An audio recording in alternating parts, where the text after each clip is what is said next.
ഇന്നാണെങ്കിൽ രാവിലെ മുതൽ ഇടവിട്ടിങ്ങനെ മഴയും ഇടവിട്ട് വെയിലും ഒക്കെ ഉള്ളൊരു കാലാവസ്ഥയാണ്. ഇതൊക്കെയാണ് ഇവിടുത്തെ അന്തരീക്ഷം. ഇത് രാവിലെ അരി വെന്തോന്നൊക്കെ ഇങ്ങനെ നോക്കുവാണ്. കള്ളു കൂട്ടിക്കിടന്ന് ഒരേ ബഹളം. അവിടെ അടുത്തോട്ട് ചെല്ലാൻ വേണ്ടിയിട്ടാണ്. ഞാൻ പിന്നെ കുറച്ച് സമയം അവിടെ അടുക്കലൊക്കെ ചെന്നിരുന്ന്.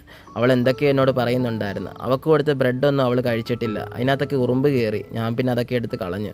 മീനില്ലെങ്കിൽ അവൾ പിന്നെ ചോറ് കഴിക്കത്തില്ല. അതുകൊണ്ട് ചോറ് കൊടുത്തില്ല. ബ്രെഡ് ഇടയ്ക്ക് ഇങ്ങനെ കഴിക്കും. ചില സമയം അങ്ങനെ കുറേ നേരം കഴിഞ്ഞിട്ട് കഴിക്കും. ചിലപ്പോൾ അതെടുത്ത് കളയേണ്ടിയും വരും. ഇതൊക്കെയാണ് ഇവിടെ കലാപരിപാടികൾ. അമ്മയാണെങ്കിൽ ഇവിടെ വിറക് കീറിക്കൊണ്ടിരിക്കുകയാണ്. എത്ര പറഞ്ഞാലും അമ്മ കേൾക്കത്തില്ല. തൊഴിലുറപ്പില്ലാത്ത ദിവസം അമ്മയുടെ കലാപരിപാടികൾ ഇതൊക്കെയാണ്. ഒരു ശകല നേരം എങ്ങും കിടന്ന് ഉറങ്ങത്തുമില്ല, വെറുതെ ഇരിക്കത്തുമില്ല. എന്തെങ്കിലുമൊക്കെ ജോലികൾ ഇങ്ങനെ ചെയ്തുകൊണ്ടിരിക്കും. ഇതൊക്കെയാണ് അമ്മയുടെ കലാപരിപാടികൾ. നമുക്കിപ്പോൾ വിറകിന് നല്ല അത്യാവശ്യമുണ്ട്. കാരണം നമ്മളിപ്പോൾ വിറകടുപ്പിലാണ് പാചകം ചെയ്യുന്നത്. നമുക്ക് ഗ്യാസ് ബുക്ക് ചെയ്തിട്ട് ഇതുവരെ കിട്ടിയിട്ടില്ല. നാളെയാണ് കിട്ടേണ്ട ഡേറ്റ്. നാളെ കൊണ്ടുവരാമെന്നാണ് പറഞ്ഞത്. എന്താണെന്ന് അറിയില്ല. ഇനി നാളെ മാറുമോയെന്നും അറിയത്തില്ല. ഇതൊക്കെയാണ് അമ്മ ഇവിടെ കീറി വെച്ച വിറകുകൾ. കാരണം നമുക്ക് വിറകിന് അത്യാവശ്യമുണ്ട്.